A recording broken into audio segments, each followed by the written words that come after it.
I'm Devora Krasnianski, and I'm really excited about this Jewish Women Talk About Midlife series. For a long time, I've been coaching people in areas such as dating and life in general, and it's been really humbling and wonderful to be part of people's transformations. And more recently, as I enter midlife, and I'm doing more work with people in this wonderful and confusing stage of midlife, they have lots of questions, and I thought it would be interesting to bring in different people to talk about different aspects of midlife. And I started the Facebook group, Jewish Women Talk About Midlife, so we can have conversations. It's our place for laughing and fetching, supporting and inspiring and learning with and from each other. So join us in our Facebook group. And tonight, I'm really excited about tonight's topic, Ayurveda, with Genia and Jenn. Genia and Jenn, I really want to thank you for joining us tonight on this important topic. But before we get into it, can you introduce the work that you do? And then we'll talk a bit about Ayurveda. So thank you both. Thank you so much, Devora, for having us. I know Jenn as an Ayurvedic practitioner. She was actually one of my teachers. So we're here tonight to talk about Ayurveda wisdom for balancing our hormones. And this is a really interesting trivia. In the early 1900s, there was a scientist, Ernest Starling, who coined the term hormones. It wasn't even in the English dictionary. Wow. So yeah, it's pretty fascinating. But Ayurveda, which is the oldest traditional medicinal in the world, which like almost 5,000 years old, coined it way back when, but we call it balance. And hormones and balance really are the same thing. So before we begin, first of all, I'm Genia, this is Jenn. A little bit about me. There's a lot about me, but in a nutshell, I am a health coach as well, health and wellness. I'm also a yoga teacher. My yoga philosophy is more about yoga and healing and yoga and health and medicinal practices. And I have a history of health and wellness struggles of my own that I've worked through, and that's what brought me to Ayurveda as well. And then Jenn, if you want to tell us about what you do. Sure. Excuse me. Yes, absolutely. Thank you. Yes, Devora, for having us. I'm very excited. So I as well am a yoga teacher. That's actually kind of how I started working in the health industry, was through yoga. Prior to that, and for 30 years, I worked in offices and lots of pretty much any type of job you could do in an office. And over 30 years, my body was in pretty bad shape and pain, and I just was not healthy. So I came to yoga, and I've always had quite an interest in nutrition. I did study early on in my 20s through the Western nutrition in college for some time. So I've kind of just for a long time studied it on my own. And then I came to Ayurveda through yoga, basically. As I started to feel well, I knew there was something more, which brought me to the Ayurveda piece. And I started out as a health counselor, really just working with people to maintain a healthy lifestyle. And now as a practitioner, I am still currently in training. I've been in 1 year. So now I'm working to a level of working with people with disease and disorders. So yeah, that's kind of me in a nutshell. I am also a Reiki master, and I love working with people. Ayurveda is just makes a lot of sense to me. It is at least 5,000 years old. And one of the interesting things that I find really fascinating is it's actually still the largest healthcare industry or practice in the world today, just not in our country. But there's many more Ayurveda doctors in the world than there is Western doctors. So I just find that kind of interesting that it's still very, very much practiced in the world today. Thank you. That's so cool. What I also heard is that you've changed, not in your 20s, like you've actually learned something and went back to school. So I think that's also cool. So kudos to you. Yeah, thank you. Thank you. Yeah. We evolve. Right. We're constantly evolving. So before we begin the presentation, I just want us to settle in from our crazy busy lives. I know you women are so busy. So just settle in. We're going to take 2 deep breaths together. So let's just take an inhale in, a nice inhale. And exhale. Just let it all go. Relax your shoulders. Take another breath in. and let it go. Just relax and find yourself in the seat, ready to receive information, and just relax and enjoy. Okay, you can open your eyes if they're closed, or keep them closed and just listen. So Ayurveda is the science of life. The word Ayurveda is Sanskrit, Ayur meaning life, and Veda or Veda is the knowledge, the wisdom, the science of life. So we call it the science of life, or the science of healing. As Jenn said, and I mentioned earlier, that it is close to 5,000 years old. Ayurveda is the oldest prevention healing system in practice. It is an oral tradition passed down from teacher to student, and we know all about that with our own practice in Judaism. The main focus in Ayurveda is prevention of disease and promotion of health. And it's not just in the physical body, it's in the mind, body, spirit, and our environment. So in Ayurveda, which is one of the oldest languages in the world, there was a famous quote, and I'll say it in English. When our constitution, which is what Jen's going to be talking about, we have 3 separate constitutions, and we're all so different, but in the constitutions, we try to balance the digestion, the elimination, the social our social well-being, our constitution, which are like 3 doshas in Sanskrit, and just being happy in our mind and body.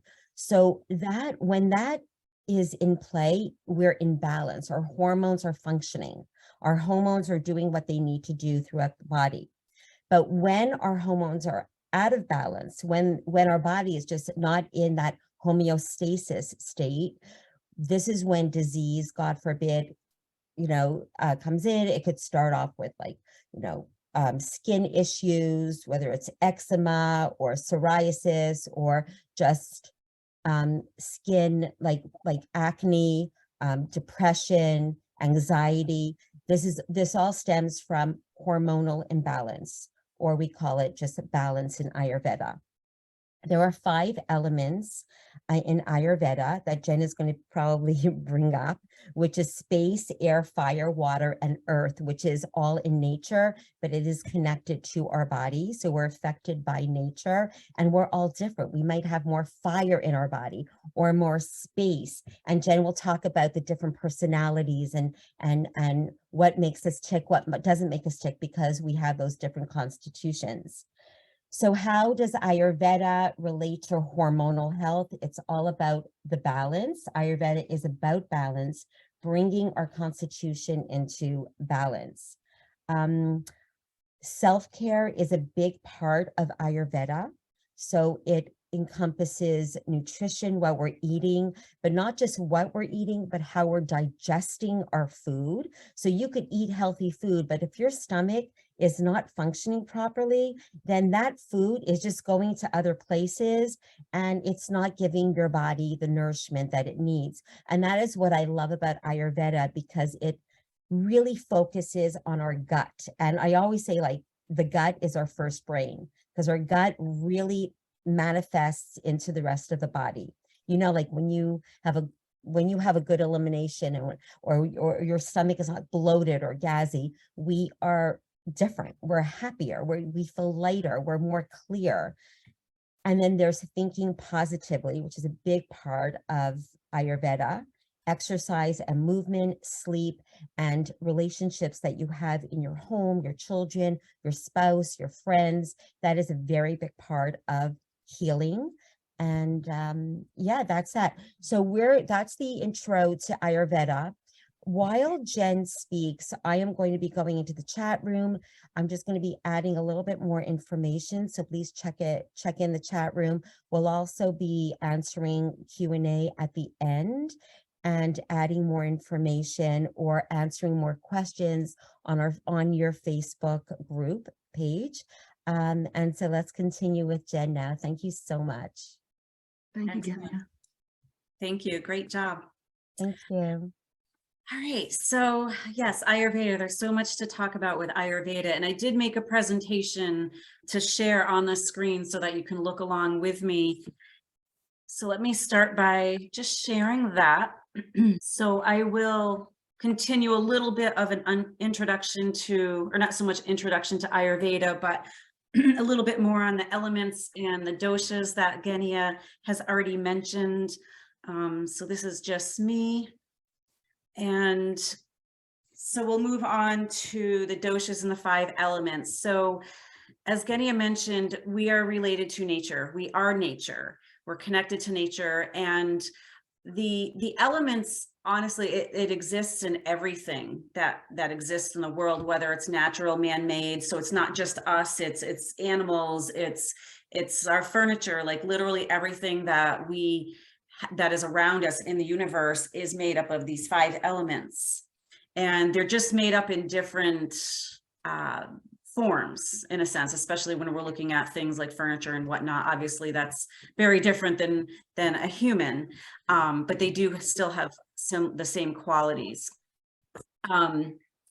So Genia mentioned doshas. These are 3 energies that are made up from the elements, and they are ether, which is space, earth, fire, air, and water. And within these elements, there's 20 qualities. In Ayurveda, we call them gunas. 20 qualities that is found, again, in everything that exists, both in the natural world, man-made, everything in the universe. And these qualities, I'm not going to list all 20 because that could take a long time and talk about all of those, but the main 8 are cold and hot.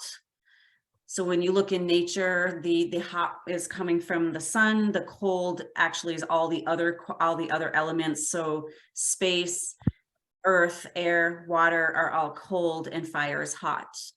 Fire is actually the balancing act of all the other elements. And then the other qualities are heavy and light. So you can look at earth as being really heavy, where air is really light. And then sharp and dull.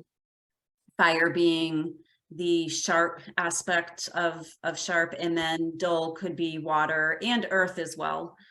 And there's other qualities that I'm not going to go into, but these are the main 8 that we do see that probably everybody can somewhat relate to those 8 words automatically. So for example, like you might be a person that runs hot, or you might naturally, or you might run cold all the time. And those are things that when we stop and think of them, we probably already know what that is for us.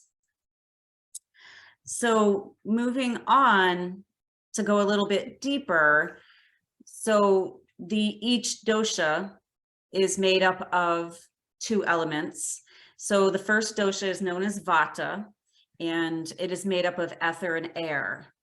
And there's more qualities, the gunas, than 3 that I have listed here, but the main ones are cold, dry, and light.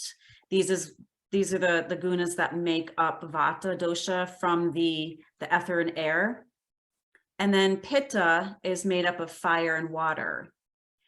And the main qualities for pitta look like hot, oily, light, and also sharp.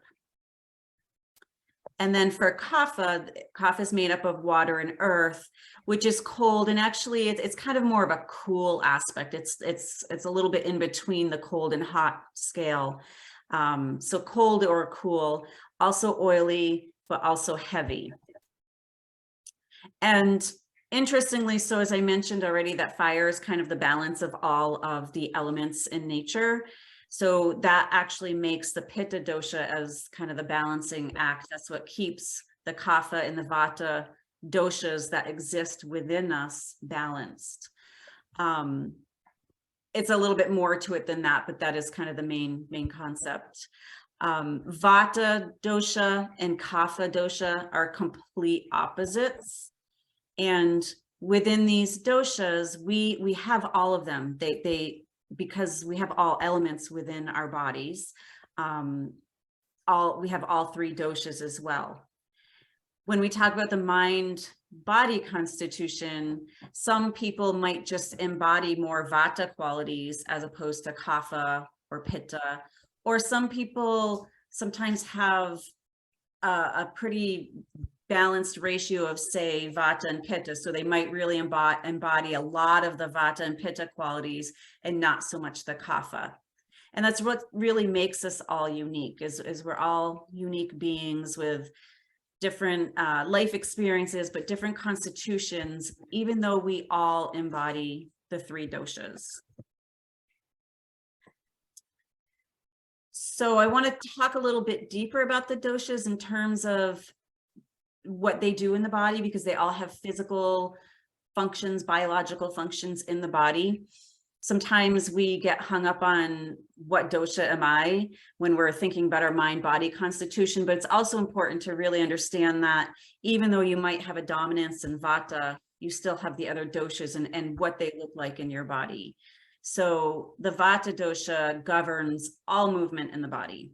So whether it's the physical hands as I move when I talk, I have a lot of vata in my own constitution. You know, that is definitely vata kind of showing up a little bit, but it's much deeper than just the physical movements. It's the pulsation of our heart, our breathing, nerve impulses, sensory perception, the movement of fluids through the body, and coming back to digestion, it's the movement of food through our digestive tract. So without vata, without any amount of vata in the body, we wouldn't be able to move things through the body. So that's where you can see that and how it shows up for everybody, just in different ways sometimes. And then there's pitta and the functions that it plays in the body. So pitta governs digestion, so all digestion. Pitta is the fire, the heat of our digestion. It's what cooks our food when we eat and it goes into the stomach. There's a digestive fire, and it sits right at the very bottom of your stomach, and that's what kind of burns and cooks the food even further. It's also responsible for absorption of nutrients and assimilation and transformation in general in the body, any type of transformation. If you think about what fire does and how it transforms when you burn a fire and the way it looks in the very beginning, and then as it burns for an hour, it completely changes, and it's always in a constant state of change and transformation. It also governs our appetite or lack of, intelligence, courage, and ambition. And then the kapha dosha and its functions, so remembering it's cool, oily, and heavy, so it governs nourishment and growth. Also any lubrication in the body, so whether it be the synovial fluid in the joints or congestion, any type of congestion in the body is lubrication. Our stomach has lubrication in order to digest properly, so it's part of the digestive system as well. All 3 doshas actually are, but the lubrication is helps things kind of go smoothly through the system, or hopefully smoothly if you have a good amount of kapha. Also related to our memory, it regulates fat, and I have memory twice, strength and stamina.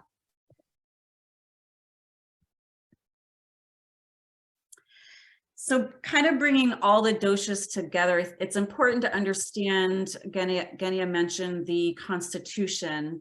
In Ayurveda, we do look to identify what our dominant dosha or doshas are within the body. Everybody has a balance point and everybody has an imbalance point. Our balance point is called Prakriti in Ayurveda. And this is our innate nature. This is what was determined at conception. Before we were even actually physically brought into this world, our mind-body constitution was just determined at that point. There are occasional instances where very drastic measures, lifestyle, diet, and environmental factors can actually make changes to the dosha long term, but it's not very common. Usually what we're born with is what we get. And that's our constitution, the mind and body constitution. from that point, there's Vikriti, which is generally what our current state is. So it's likely that the only time in general that we were probably in perfect balance was at the time of conception, and maybe when we were very first brought into this world. But as life kind of pulls us into different directions, it pulls us out of balance, whether that's our lifestyle, our diet, our life experiences, the influences that we have around us can pull us out of balance. So this is our Vikriti. And basically, dosha actually means what's at fault. So when we look at our mind, body, constitution, it can be a little bit confusing because dosha actually means what's at fault, but yet we have a balance point. But typically, because we're in a constant state of change, as well as everything else around us, that balance can change and fluctuate, from day to day, from hour to hour, and whatnot. So oftentimes what happens is when you have your certain mind, body, constitution, your prakriti, your state of imbalance usually follows that, what your prakriti is. So say, for example, if you were dominant in vata, it's likely that your imbalances will start with vata, but it's possible that the other doshas can come out of balance, especially at the point when you lead down a path to disease. Once we're in a state of disease, likely all three doshas are involved and out of balance, regardless of what your dominant dosha is. The importance of understanding what your dominant dosha is because Ayurveda really gives very clear guidelines on each dosha and what the diet and lifestyle is to keep them in balance. So it's helpful to really know that, but it's also helpful to understand where your imbalances is and how to bring that as close back to balance as you possibly can. All right, so from here, I wanted to talk about, take it a little bit step further. So reminding you that the doshas are basically involved in everything, in the cycles of life, the cycles of everything. There's lots of different cycles, but I'm going to keep it to just a few to not get it to be overwhelming. There's cycles of the day, and each dosha correlates with specific times of the day. And actually they correlate with two separate times within a 24-hour period. So if you look at the gray pie chart here, at the top you have pitta, the pitta dosha. So from 10 a.m. to 10 p.m. every day, the qualities, those gunas, so say the hot, oily, light, and sharp gunas, are going to be more prominent for everybody, no matter what your dominant dosha is. So for example, 10 to 2 during the daytime hours is when our digestive fire is the hottest. So ideally, we're eating our largest meal within 10 to 2 time slot in the daytime hours. Ideally, it's noontime. That's when our digestive fire is the absolute strongest. So it's also the best time where we can eat a heavier meal. So we can digest it. And there's a lot of time before we move into the next period of time during the day and the evening hours to be able to digest and assimilate and absorb those nutrients.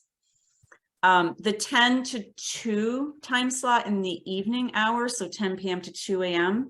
Ayurveda has very, very strong guidelines on when we should be going to bed and when we should be waking up.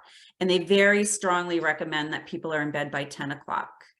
And that is because if you've ever been up after 10, I'm sure some of us have, if you've been up after 10, you might start to notice that you get this second wind that kind of creeps in. And then all of a sudden you're like, oh, I can get all this work done on my computer and, finish up my work for the day or get ready for tomorrow, whatever it is, we're doing something.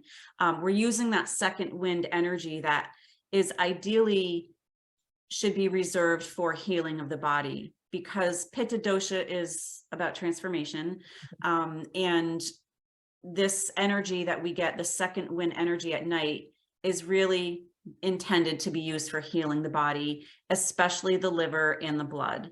The liver is probably one of the most taxed organs in the body and does over 500 metabolical jobs a day and really needs time to rest. So the later we're going to bed at night, past 10 o'clock, we are actually taking away from that healing time that was really reserved for that time. You might have heard it. I know I've heard Western doctors and nutritionists talk about that. That just left my brain. I'm so sorry what I was going to say. I'll come back to that. So 10 to 2, ideally we're healing during that time by sleeping. Moving to Vata. So 2 in the morning to 6 in the morning is Vata time of day, as well as 2 in the afternoon to 6 in the afternoon. And especially in the morning, this is a really creative time. Vata tends to be a very creative dosha anyways. So in the morning, that time is a great time to either be meditating or journaling or just really having some quiet downtime. It's when the body's really just starting to wake up and getting ready for the day. So it's not a time to necessarily be doing a ton of vigorous movement and working, but it is a great time to really connect to the higher power, whatever that is for you, the universe or whatever, spending time relaxing and easing into the day. It is recommended in Ayurveda to get up before the sun, which right now is closer to 7 o'clock, but as we move into spring, that's going to look more like 6 o'clock. So we should go to bed before 10. We should be up generally around 6 o'clock in the morning is the ideal. And the reason being is because as we move into 6 to 10 a.m., the kapha time of day, this is where we have the cool, oily, heavy, sluggish type of gunas coming into the day. And no matter what your constitution is you're going to feel those more at that time of day in the morning, those sluggish qualities, as well as in the evening time too. It's actually after 6 is the best time in the morning to exercise because it helps to combat that heavy sluggish feeling that you may have getting up in the morning. If you've ever woken up maybe 4 or 5 o'clock in the morning and fallen back asleep until 7 or 8, or you just get up at 7 or 8 or 9 in the morning, you might notice that you are just naturally slower to move to get up. It's because you're waking up during the time where that's just naturally in the nature world, everything's a little slow and sluggish at that time. And that is why it's recommended to get up before the sun and before around 6 o'clock. So you're not getting up into that time where your body's already going to be feeling that slow and sluggishness. So cycles of the day, really important. One more thing about kapha, ideally the kapha time of day in the evening, ideally we are eating our heavier or our dinner time, not our heaviest meal, dinner time, 6-ish, 7 at the absolute latest, because the later you get in, you want to give your body time to digest before you go to bed. You don't want to go to bed with a full stomach. So the digestive fire gets quite low in the evening for most people. And so the earlier you can eat, the better chance you have of digesting the food before you go to bed. So then moving on to the middle pie chart here. So there's also cycles of the seasons, and Ayurveda ideally recommends just for healthy people to eat within the seasons, follow the seasons, eat what's available during that season. And most of us can generally find balance. If you're in a state of disease, that might not be true for you. It might not be recommended to follow the seasons, but if you're generally a healthy person, if you can eat in season and be in nature, those are 2 huge things that can just start to naturally bring you into balance. Jen, can I ask a question? Sure. How do I know what is my constitution? So there is different tests that you can actually take online. There's different books, and I can actually send some information on that too, different links for that. There's so many different characteristics of each dosha that I kind of left out because I didn't know if I'd have enough time to get to all of that, and also the hormonal part that we want to talk about. But there's different qualities that, so for example, like a Vata person has a small frame, body frame, a Pitta person has a medium body frame, and a Kapha person would have larger bone structure. So there's lots of quizzes that you can actually, like if you Google like dosha quiz, Ayurveda dosha quiz, you can get lots of quizzes that come up online that you can take that will kind of give you a guideline. It is really helpful to work with a practitioner or a health counselor to work with you to understand that too. Could I just mention something? You know, in our culture, in Western culture, we're used to the endomorph, ectomorph, and mesomorph, which just shows you the body, like what shape body you are. But in Ayurveda, it goes deeper into the personality, and which is way beyond the physical body. So that's really important, because if you look at those 3 pictures of the doshas, like the Pitta, the Vata, the Kapha, you'll think like, oh, this is me, but it might not be. You know, there's a lot of variables here, and that's why it's really nice to work with an Ayurveda practitioner to really understand your body, and these tests online also help you out, which I'm going to be sharing with you in the chat. Oh, awesome. Thank you. Yeah. Yeah. So there is physical characteristics that, you know, as a trained practitioner, I can generally sit with people, and within half an hour or so, you just kind of observing them from a physical aspect, but also listening to them talk and whatnot. In certain ways that they talk, I can tell more or less what their doshas are. So there's the physical, but there's the mental, there's an emotional aspect to it, like our emotions can show the doshas as well. So there's lots of different levels that we can determine the doshas. That answer the question? I think so. Good. Okay. Start. No, good question. I love questions. Otherwise I feel like I'm just talking to myself. Jen, would you suggest with some of the links, because I'm going to put that in the chat room right now, because I have a few names, but I would just love to hear it from you. The one that always comes to me off the top of my mind is actually where I trained, and it was joyfulbelly.com. Yes, that was one of them. But yeah, it's probably the most extensive quizzes that I've found online that really goes into a lot of detail. My only concern is that sometimes it goes so deep into it, and it also works with the imbalances, that it can be a little overwhelming for people too. So there's the main dosha quiz, but then there's like the digestive quiz and a whole bunch of others. It's probably the most thorough one that I've found. I have several books. I actually think the book Perfect Health by Deepak Chopra has a quiz in the book. And then there's another, I can't think of who the author is. I wish I brought it over here to the studio with me. It's called 365 Days of Ayurveda. They have it's a book. It's actually a pretty neat book where every single day it just has a small reading about Ayurveda. So you can actually, it's a great book to kind of learn Ayurveda, because it'll take you through all the doshas and the seasons, but it has a really great quiz at the end of the book, and it goes deeper into the mind aspect of the quiz and the emotional too.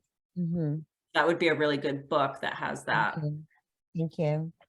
You're welcome. So coming back to the cycles, the seasons, so the summer season is associated with Pitta, so that's the hot season. For Vata, it's autumn and winter, and for Kapha, it's late spring and winter.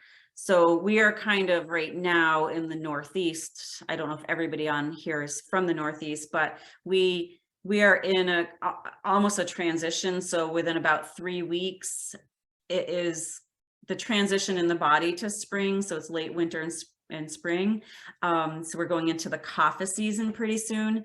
And really what that means is that during the seasons, the kapha season will take, for example, generally speaking, we have the earth thawing, the snow is melting, everything becomes heavy, wet, oily, dense, thick, sticky, which are the qualities of what kapha is. So when you look outside and connect to nature outside, you notice the qualities, what's going on, it's getting muddy outside. Imagine that happening in your body. And that is what's happening in your body. As the seasons change, these changes are also happening with the body. So if you can look outside and kind of really be connected to nature, you can start to learn what's going on in the body as well. Right now is a little bit confusing time because we've had such a warm winter and it's felt a little bit more like spring. So our bodies are naturally possibly a little confused because it wants to think it's Vata season, but it's feeling like it's kapha season. And that can be really set us up for not feeling well because we're eating for, say, Vata, we're eating the heavier, dense foods, which is advised during Vata season. So like soupy foods, meats, dairy, that type of heavier foods, nourishing foods during Vata season. But if we're eating that and the body's confused thinking it's spring, it's apt to not make us feel very well. So a couple questions come to mind. Sure. If someone goes down to Florida and they, for let's say just like 2 weeks, not like a whole winter, are they confusing their constitution or they're confusing their body by doing that? Yes. And in general, traveling anywhere is going to confuse the body. It's anywhere that 100 miles or more that you're traveling away from home, the temperature, the climate, the atmosphere just is different. So, but definitely if you're traveling from a cold season to hot season for a short time, it's really going to throw the body out of whack. Yeah. Well, I guess the flip of that, if you live in Florida and you come to New York, should you be eating different foods when you're in New York? You would ideally want to be eating a little bit heavier of the foods. Yeah. Well, go ahead, Genia. No, it's interesting because when people travel, they often say their elimination is off or their skin changed or, the water is different in different places. So it really does affect our body. And a lot of it has to do with not even just so much the food, because we're in a different climate. It actually comes down to more because we're out of our routine. So this is where lifestyle really comes into it, is that, our diets are very important, but lifestyle is just as important too. So routine is one of the critical parts to balance, to bring balance into the body, having strong, healthy routines. And then if we have those strong, healthy routines, and then we get out of them because we're traveling and everything's just completely changed, not only just the weather, but our routine too. So that digestion is almost always a challenge for people when they travel. Yeah. I would also imagine that the jet lag or just the changing, you lost 4 hours, you lost your 6 to 10 in that one day. Exactly. Yeah. And of course, if you're going into a different time zone, it just makes it a lot worse. Yeah, absolutely. And so your body works with the local sun or with where you came from?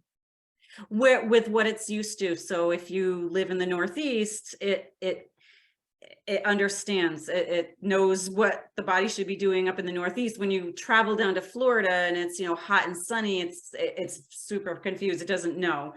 So diet, if you're only there for a week or two, it's not going to be, super helpful in terms of being real strict on the diet. It's more about the routine that's pulled the person out of balance. And just flying in an airplane is actually very imbalancing. So when you say routine, are you referring to like getting up when you're used to getting up in New York versus Florida, even though you're in Florida?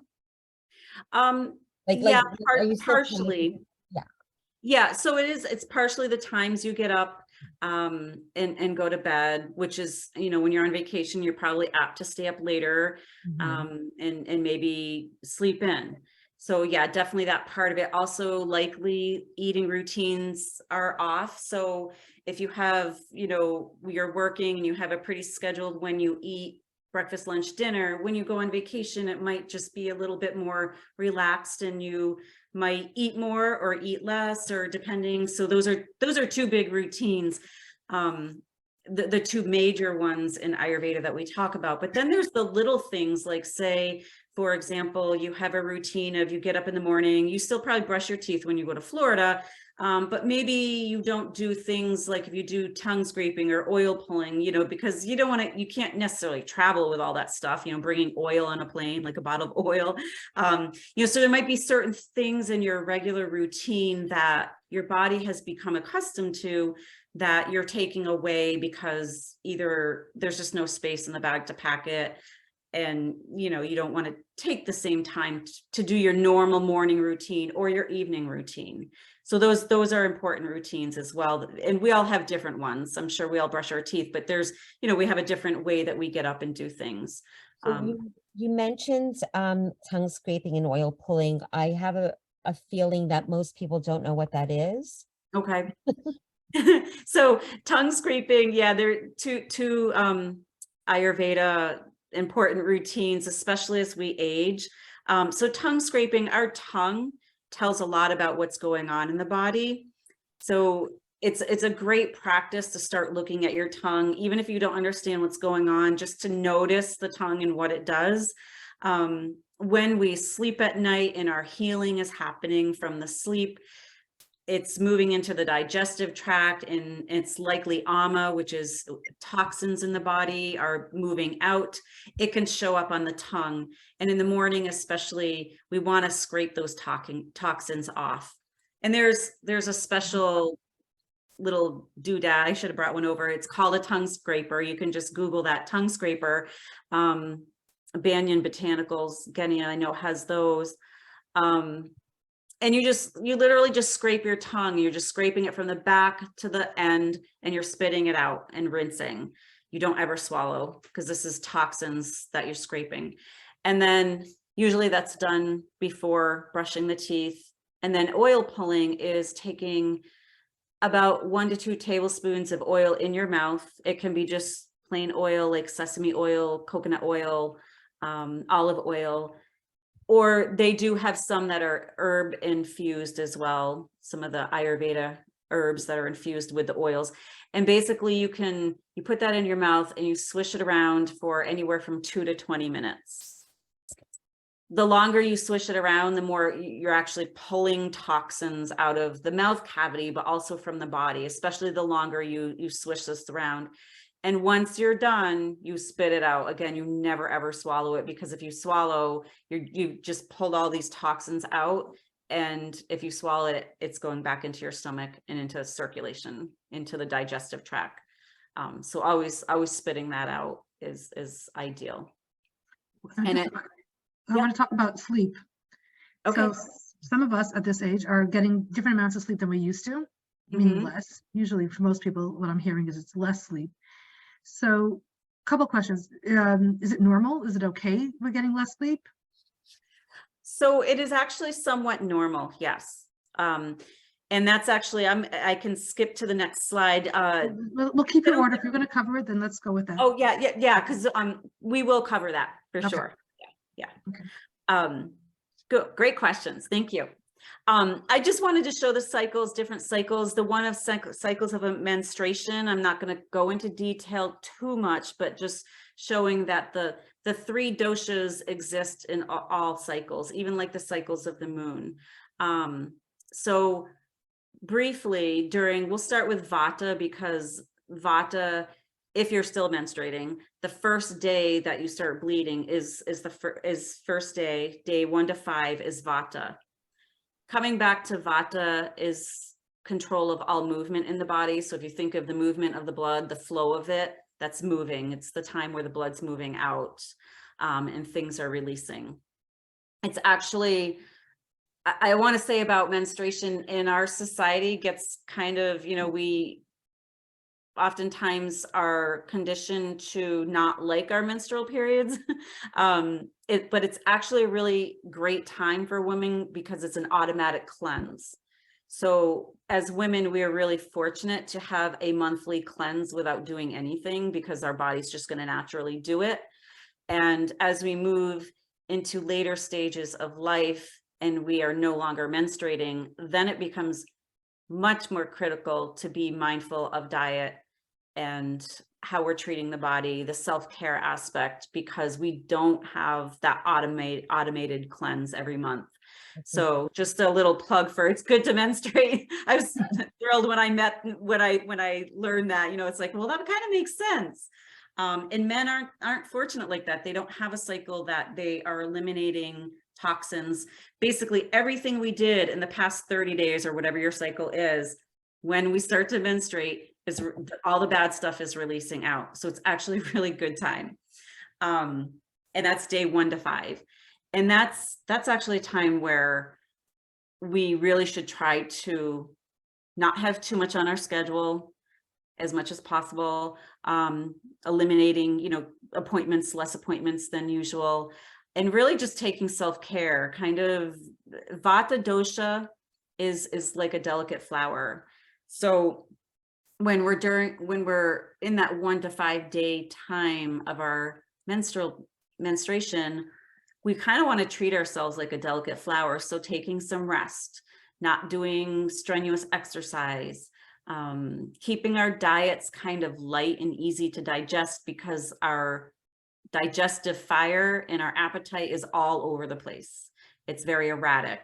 And Vata is a dosha, the dosha that tends to be erratic and irregular.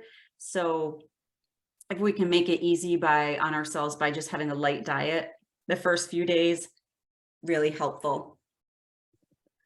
And then moving through, once you get to about day 6 or so, and I'm basing this off a 28-day cycle, so this varies a little bit for people, but the kapha stage comes in from day 6 to 14. So this is when the body's preparing to possibly become pregnant and be able to sustain life.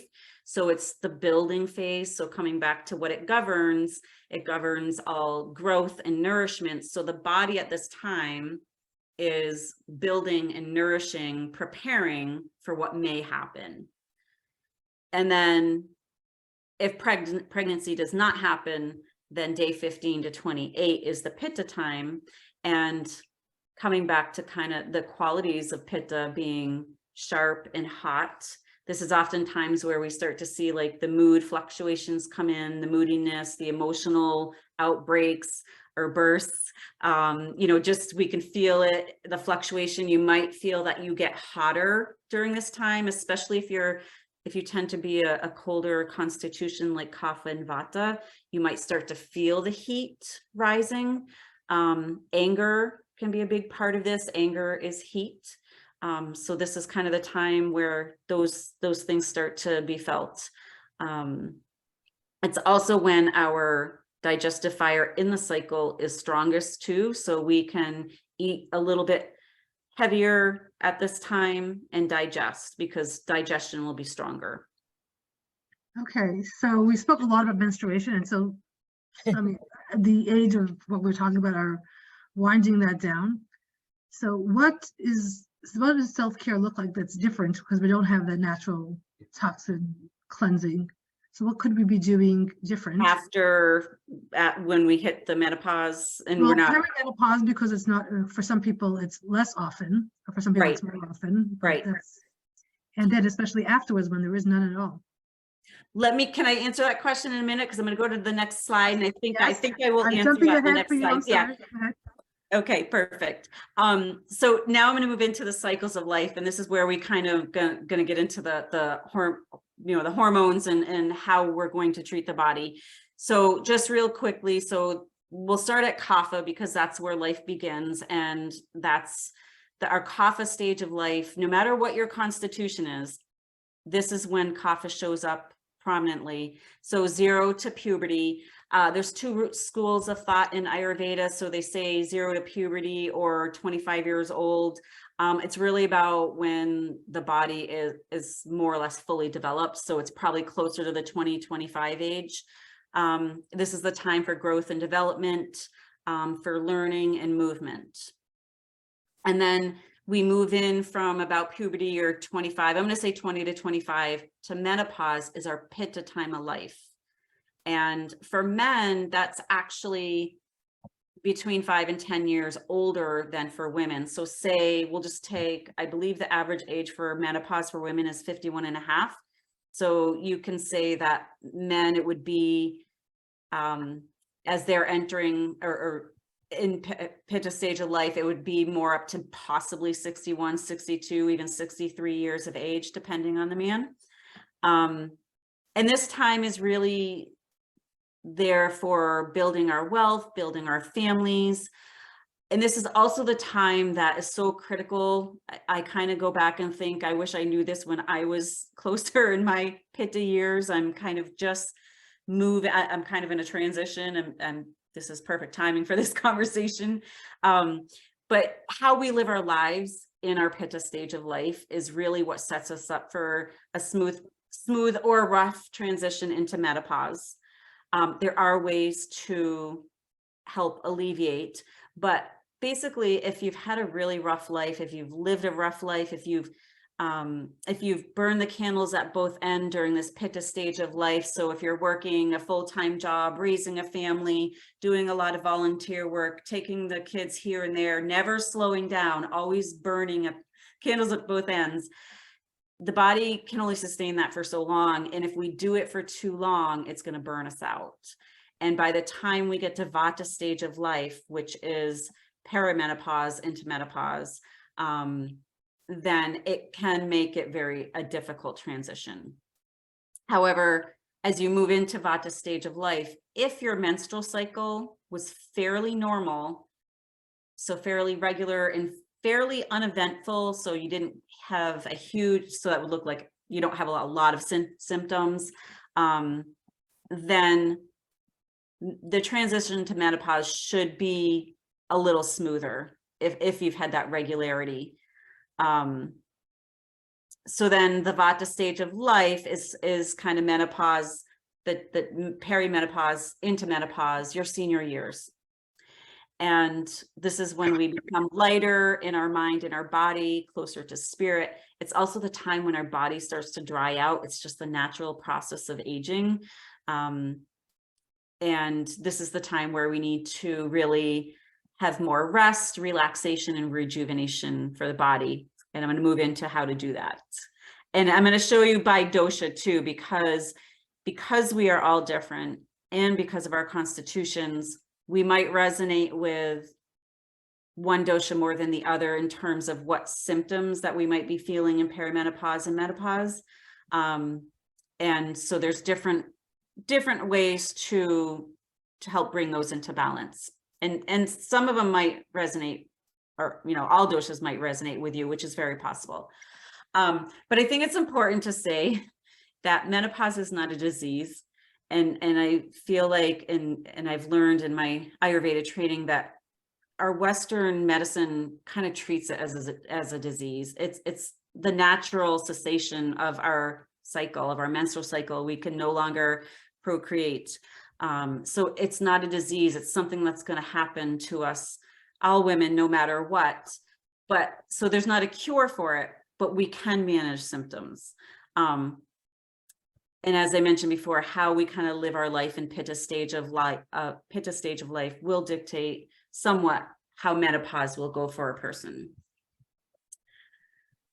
And so natural cessation of the menstrual cycle typically occurs between 45 and 55 years of age, but that's being seen even much younger in women, even as young as 40 in late 30s. And part of that has to do with lifestyle and diet.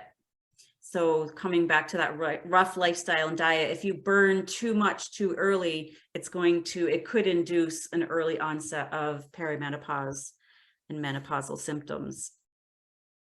So just to maybe everybody knows this, but I thought it was important to just explain what menopause is in a sense of what it looks like. So it's basically when you see irregularities in the cycle and your mood, that marks perimenopause. And that can go on for many, many years, 5 to 10 years, even sometimes for women. Menopause is you're actually in menopause when these fluctuations, you have those for a short time, for some time, doesn't even be short necessarily. And then after the fluctuations, your cycle is followed by a gap of 12 months with no menstruation. Then you would be officially in menopause. So if you're in perimenopause, you might experience like menstruation every 2 weeks for months, and then it could change and you might not see it for 3 or 4 months and it might come back. So that's kind of the fluctuations. Or it could just move into you have it might be a longer cycle, and then you might have a gap for a while and it might come back, and it's just, you might have spotting in between too. So menopause is really when you've had that 12 months with no menstruation. Jenn, So yes. I'm sorry to disturb you. Oh, that's fine. I'm just wondering because it's 8:57, and I think the hot flashes is a very big topic amongst these women, Okay. amongst our group. Okay. I'm just wondering if we could elaborate on that and really like discuss it and discuss like what we could do for it, like how we could Okay. change So it. I can skip over like the vata, because that would fall under pitta symptoms is hot flashes. So coming back to, we can skip over this, and if we want to come back, we can. But these are the symptoms of vata in as we transition perimenopause and menopause. And I do have some management around that too. But let me jump to pitta, because pitta is the dosha that feels the hot flashes, the night sweats. There might be a lot of anger and irritability there as well. Skin rashes, hypertension, and heartburn. So when just thinking about fire, those are pitta symptoms. That doesn't mean that the person is necessarily pitta dominant. We may all experience that too. We probably all will at some point. At least all women will probably have at least one hot flash. That's just reality. Coming down to management. So ideally routine is the first and most critical, because, and when I talk about routine, the main routines are the sleep and wake cycles and eating meals at the same time every day. So like 3 meals a day, whatever, 8, noon, 5, whatever times it is that you can build your routine to do, is going to set the body up for regularity during this transition and can really help with all symptoms, no matter what dosha. But with hot flashes and any of the heat related symptoms, ideally we're eating cooling foods. So cooling foods are, whoops, sorry, I just switched that by accident. Cooling foods, I don't have it on the slide, but it would look like sweet foods, which is meat, dairy, oils, breads, pastas. They tend to be cool, as well as astringent foods, which are drying. So things like nuts and seeds and pomegranates and beans, like black beans, those type of beans, those are astringent. And then bitter foods, which look like greens, asparagus, broccoli, Brussels sprouts, those types of foods. So those are the three tastes of the 6 that are cooling. But more specifically, ghee, which is made out of butter, but it's just pure oil. So ghee, grapes, plums, avocado, melons, pomegranate, cilantro, that should say mint, not mind. Cardamom, so cardamom's a spice. A lot of spices you want to be careful with actually during this time, especially if you're getting hot flashes, because most spices are actually pungent. So you want it pungent is spicy and hot. So one that is not is cardamom. That's a really nice one. Another one I can think off the top of my head is licorice that I don't have on the presentation. Licorice root is cooling, and but that's more of like you would do as a tea, not as much of a spice. Coriander and fennel would be a couple other spices, herbs that you could use to cook with that are very cooling and very good for pitta, as well as coconut, whether it be milk or eating the coconut meat, regular meat and milk. And what are some no's, like things like really to avoid for hot flashes? Really to avoid, definitely, so the spices for one that I mentioned, things like raw onions, raw garlic. Cooking onions and garlic are fine because they actually change taste. They go from pungent, that spiciness when it's raw, to actually sweet when you cook them. So you can eat onion and garlic if you're cooking them, but don't eat them raw. Let's see, any like peppers, nightshades, tomatoes. Most nightshades are generally heating, so being careful of those. Sour foods is a big one. Sour food is very heating. So like lemon, limes, pineapples, grapefruit. So even like vinegar, kombucha is a big one. A lot of us might drink kombucha. That's actually very heating. I'm going to throw in alcohol. That's very heating for the body, as well as coffee. So those are two things that, especially as we transition, coffee in itself is a very big instigator for hot flashes, very heating. All coffee or caffeinated, decaffeinated, no difference? Decaffeinated is fine, actually. Decaffeinated is different. Yep, it's the mobility of the caffeine that heats things up. So you can do decaf. That's what I've been kind of weeding myself to lately. So that, but also being careful of like teas. There's certain teas, like green tea is a better option than coffee because it has some other properties that can be helpful, but it can be slightly aggravating. So kind of depends on the person too. So just being aware of that. So in Ayurveda, everything depends, but as kind of a general guideline. And then you added alcohol.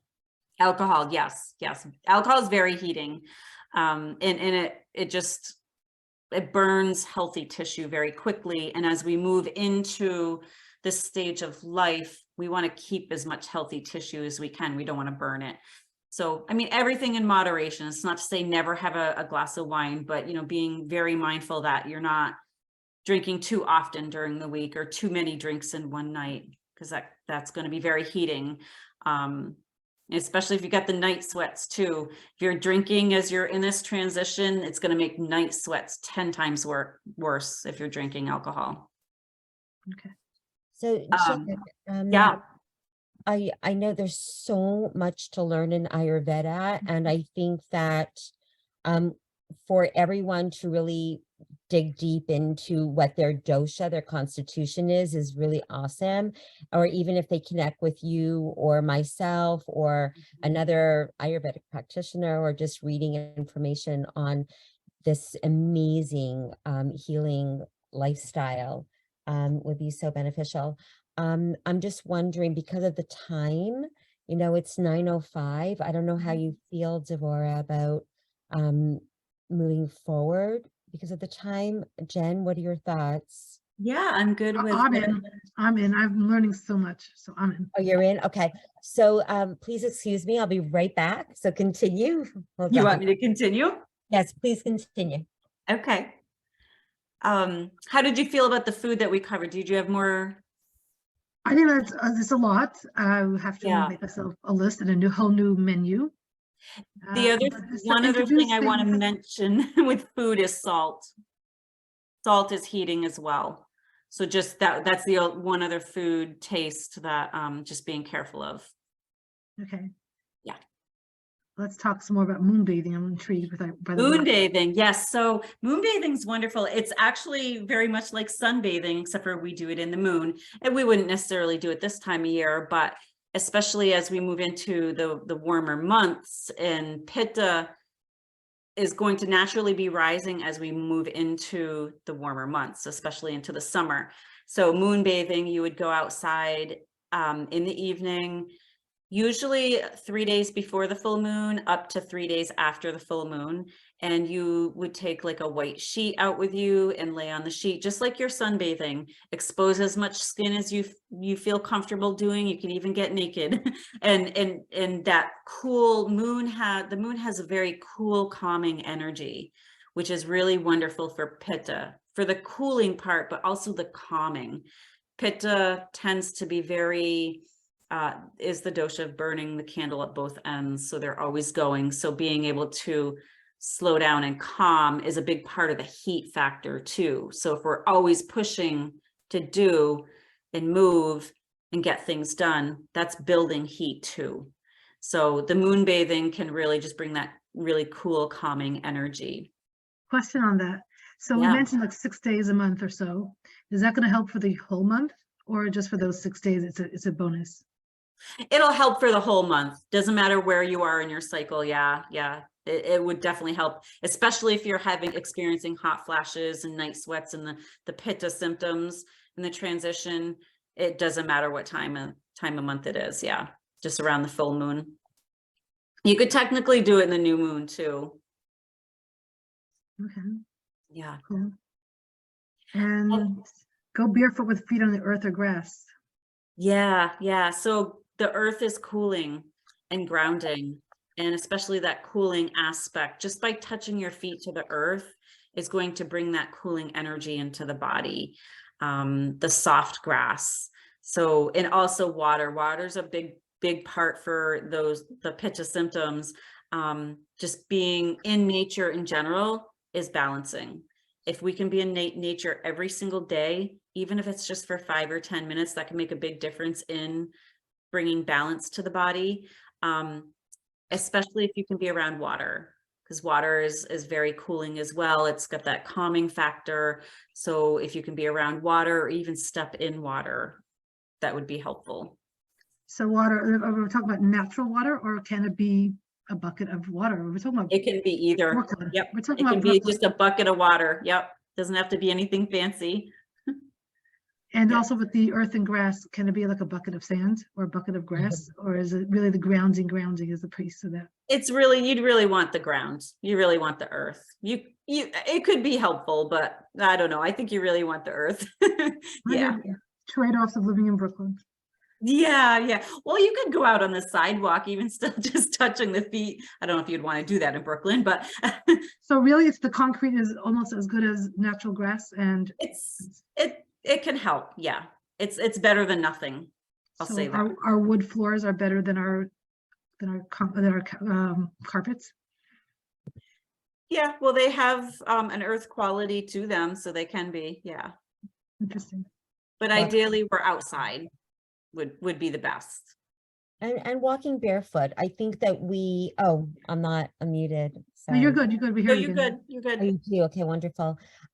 Walking barefoot and out of your shoes that are most of the time plastic or some other unnatural material is really grounding. So if you go walk barefoot, that's wonderful. Absolutely. And it's also like healthier. It allows your toes to move, and you're getting from the soles to your toes, like in yoga, like we practice moving our feet in all different ways. You can't do that when you're wearing shoes. Right. Fascinating. Okay. Can we talk a little bit about insomnia? Yes. You So know, that would be in the Vata. Let me go back there. So insomnia is more of a Vata related symptom. Headaches, palpitations, numbness, noise intolerance, insomnia, vertigo, mood swings, those are all, and joint pain, all Vata symptoms. And I'm going to come back to routine. You're going to hear that a lot in Ayurveda. But especially when it's a Vata symptom and you're managing Vata, routine is the number one thing that you can do to bring into balance. Routine sets the body up to know what's coming next.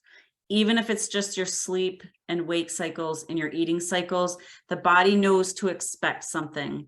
So then it knows to get the body prepared to say, eat lunchtime at noon. It's going to get ready for it. And by having these strong routines that sometimes we haven't had most of our life, so it can be hard to implement when we get to this stage of life, but so critical.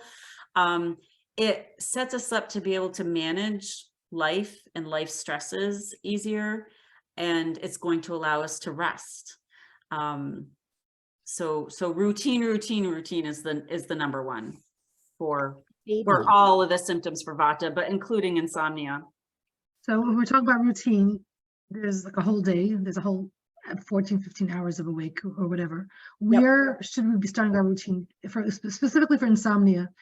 The morning or the evening, or like which is there a better routine to start? Usually I advise people to start what feels most comfortable for them, because if you're somebody that's never had a routine, like a solid eating schedule, eating the same time or going to bed and waking in the morning, finding the one that you can do and be successful at first is where you should start. Because making these changes and developing a routine can be stressful. If we could try to change everything at once, that's kind of counterproductive, because then we're just going to start to have other ailments and mood swings, because it's hard. It's, especially if we get to this stage of life and we're starting to develop these routines. So really starting with what one can you do first that's going to be successful. It's going to be helpful. Fair. And if someone feels that none of it is easy, is it something that you could try for the morning or for the evening? I think morning's usually the easiest to start with, because it's the time where most people will get up and brush their teeth, and everybody kind of probably already has a morning routine. It might not be the same time every day, but it is a good place to start to build like just a small routine in the morning. So I can give you a sample one if you want. Getting up before the sun, say 6:30 right now, brushing your teeth, scraping your tongue. Scraping your tongue actually gets your body ready for digestion, actually gets it ready for elimination, because the tongue is associated to the different organs of the body, especially the digestive tract. So then after that, maybe doing oil pulling, washing your face, basically washing like the eyes, the ears, the nose, our sensory organs are really important. Taking a shower, but maybe before the shower, you do some meditation or breath work or yoga, light exercise, then your shower, then eating. So kind of building something that, and that might be too much to start with, but just as an example of maybe where somebody might want to start working towards. I usually have people write out kind of their own schedule, what their ideal routine, if they didn't have anything else in their day that they had to do, what would be the ideal routine? Morning, noon, night, and then move to the ones that you can do, that you can start with. And morning is usually the easiest for sure. So even though it's several hours before sleep time, it still can help with insomnia. Yes. So ideally, we're kind of shutting down electronics at least an hour before bedtime, because it's very stimulating. Even watching TV, anything electronic is going to not help with the insomnia part. It depends on what the root cause of the insomnia is too, but if it's and that's kind of with Ayurveda, like everything kind of depends. I can give general guidelines, but somebody's insomnia might be happening for a different reason than somebody else's. It could be related to the transition of life, but there could be other factors too. Really managing like stress, worry, and fear is really helpful for insomnia. I oftentimes will recommend restorative yoga before bed, even if it's something as simple as not necessarily going to a class, but putting your legs up the wall. That is actually a particular yoga pose where it induces sleep. So putting your legs up the wall for 5 or 10 minutes before bed and just breathing and relaxing. You can actually do it with legs over your bed as well. Or if you're even having, in the middle of the night, if you're having a hard time sleeping, get up and move yourself where you put your legs up the wall, breathe for a while, and then try to move back into bed and try to go back to sleep. That pose in particular is really helpful for insomnia. Any breath work specifically that you recommend for insomnia? Yeah, Nadi Shodhana, which is alternate nostril breathing. And I could, I mean, I don't know if you want me to demonstrate. That's Yes, probably please. for another. Perfect. We'll do a quick demonstration. just so we No, have- go for it. Go Oh, for you it. want me to go for it?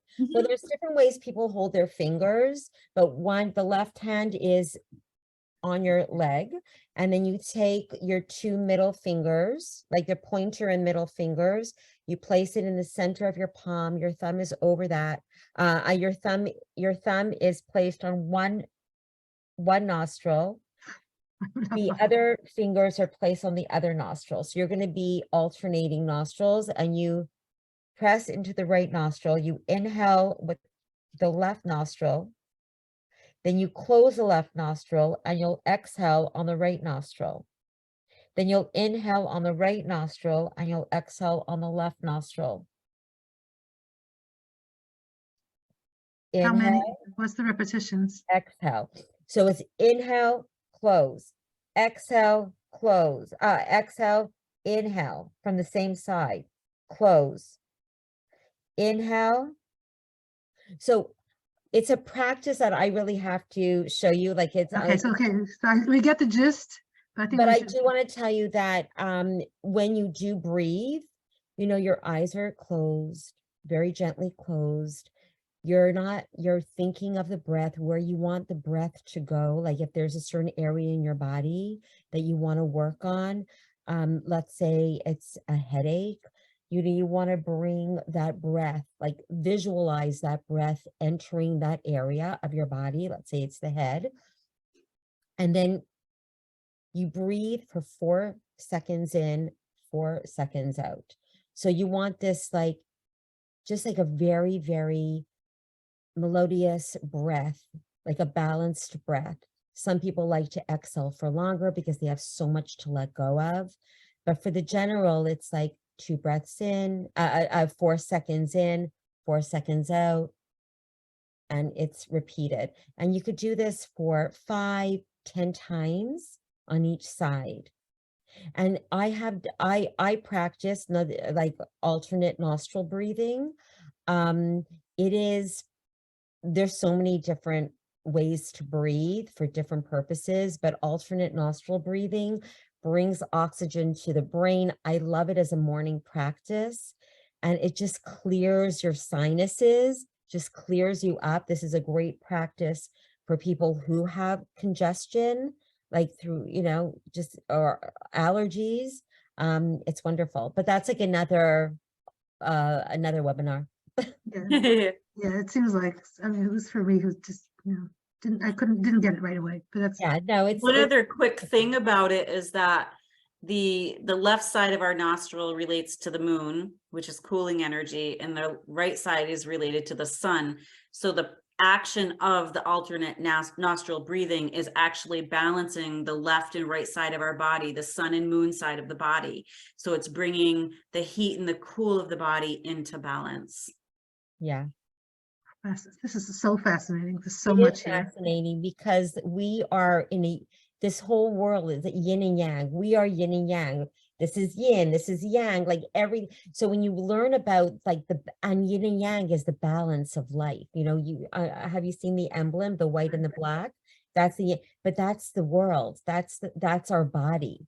So if we bring that yin and yang in our personal life and our body into this balance, this homeostasis, like our hormones, our lifestyle, our life is going to be so much more happier and healthier.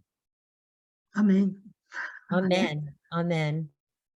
Well, we covered a lot, and like you said, there's so much more, but I have so many questions, but yeah, we do have to respect your time. And you did offer to answer a few questions in the Facebook group, so I'm really excited about that. But can you share your email addresses? I see Jenn's website. I'll get my Genia. website down there. Yes, sure. I'm going to stop my share if that's okay. Right. Cool. So your Genia, your email address or a phone number where people can reach you, whatever works best for you. Sure. I'm going to just, so it's Genia Taub at gmail.com. My website is www.geniataub.com. I keep it really simple. And on Instagram, very little on Facebook, but yes, I cook with people. And it's very Ayurvedic based, very healing and natural cooking. And yeah, so, and I do a lot of virtual yoga classes for one-on-ones and groups and cooking. And if anyone needs to speak to a health and wellness coach, I'm here for you. Thank you, Genia. Jenn, what's your website, or should we also have an email address? Yes. So my website is simply jenzenliving.com. And then my email would be jennifer@jenzenliving.com. Okay. And so I do Ayurveda health counseling. I do work with people that are managing different diseases as well. Women's health is a big part of what I'm working with, and kind of actually gearing towards specializing in women's health, because if you know, women's health is a really huge topic, and there's so much about it that we could use help with. I feel like we don't get a lot of good information about our bodies, so I think it's important. Yeah, I do virtual as well and in person. Mhm. All right, so thank you both. Yeah, On behalf thank of you. everybody who listened in now and those who will listen to the recording, I'm Devora Krasnianski from Jewish Women Talk About Midlife. And if you want to talk to me about midlife or what's going on for you, you can reach me at jewishmidlife@gmail.com. So thank you all. Thank you so much. Thank you. Thank you so much for having us. Yes, thank you for having us. Thank you. Good Take night. care. Good night.